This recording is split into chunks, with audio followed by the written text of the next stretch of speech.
Welcome to Chambal TV وی۔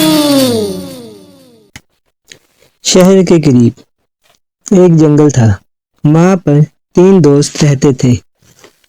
ان تینوں میں بہت اچھی دوستی تھی۔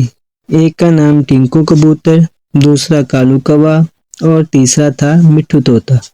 ٹنکو کبوتر اور کالو کوا دونوں امیر گھرانے سے تعلق رکھتے تھے، جبکہ مٹھو طوطا ایک نارمل گھر سے تھا۔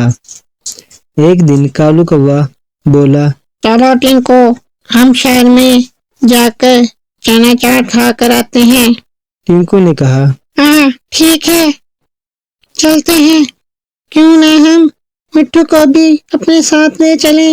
کالو نے کہا، ٹھیک ہے، چلو مٹھو، تم بھی ہمارے ساتھ، بڑا مزہ آئے گا۔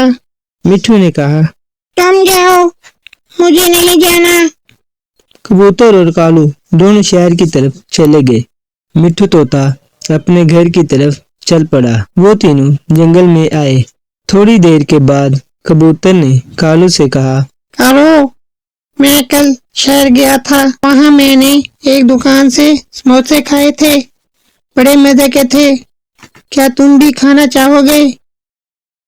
کالو نے کہا، ہاں ہاں، کیوں نہیں۔ مٹھو، کیا تم چلو گے ہمارے ساتھ؟ مٹھو نے کالو اور کبوتر سے کہا، نہیں، تم دونوں چلے جاؤ، میں نے آج گھر جلدی جانا ہے۔ یہ کہہ کر مٹھو وہاں سے چلا گیا۔ مٹھو کے جانے کے بعد کالو نے کبوتر سے کہا، تم بھی کس کنجوس سے پوچھتے رہتے ہو، وہ تو ایک نمبر کا کنجوس ہے۔ کبوتر نے کالو سے کہا، کوئی بات نہیں، وہ بھی ہمارا دوست ہے، چھوڑو، چلو ہم چلتے ہیں۔ وہ دونوں پھر شہر کی طرف چلے گئے۔ مٹھو اپنے گھر جا کر بیٹھ گیا اور سوچنے لگا کہ کبوتر اور کالو یوں پیسے خرچ کرتے ہیں جیسے پتہ نہیں کون سا اچھا کام کر رہے ہوں۔ ادھر جنگل میں چیل آ گیا۔ اس نے ان تینوں کو جنگل میں بلایا۔ ٹنکو کبوتر، کالو کوا اور مٹھو طوطا جنگل میں آ گئے۔ پھر وہ چیل سے باتیں کرنے لگے۔ پھر کالو نے کبوتر سے کہا، چلو ٹنکو، ہم نے بھی شہر بھی جانا ہے، اب تم مٹھو سے نہ پوچھنے بیٹھ جانا، اس کنجوس نے تو جانا، اسے نہ پوچھنے بیٹھ جانا، اس کنجوس نے تو جانا نہیں۔ میں نے اس دن بھی تم کو بتایا تھا کہ یہ ایک نمبر کا کنجوس ہے۔ مٹھو کو ان کی یہ بات بہت بری لگی۔ وہ وہاں سے چلا گیا۔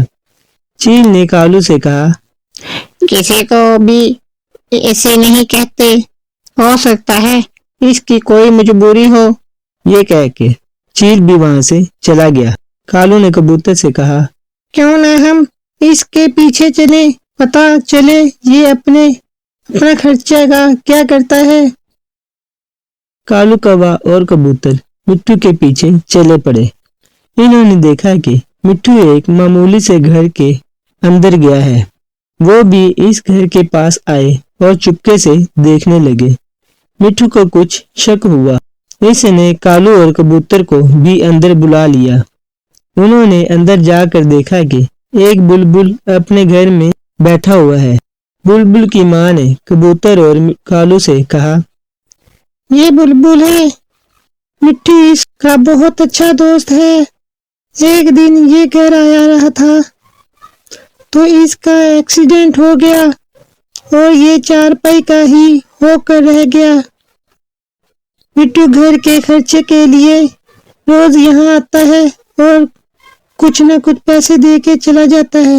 یہ سن کر کبوتر اور کالو کو اپنے دوست پر فخر محسوس ہوا اور انہوں نے فیصلہ کیا کہ آج سے ہم بھی غریبوں کی مدد کریں گے۔ چیل نے انہوں نے مٹھو کی بہت تعریف کی اور وہاں سے چلا گیا۔ سب کو مٹھو پر فخر ہے۔ اب کالو کوا اسے کنجوس نہیں بلکہ اپنا عظیم دوست کہتا ہے۔ سچ میں درد دل رکھنے والے عظیم ہی ہوتے ہیں۔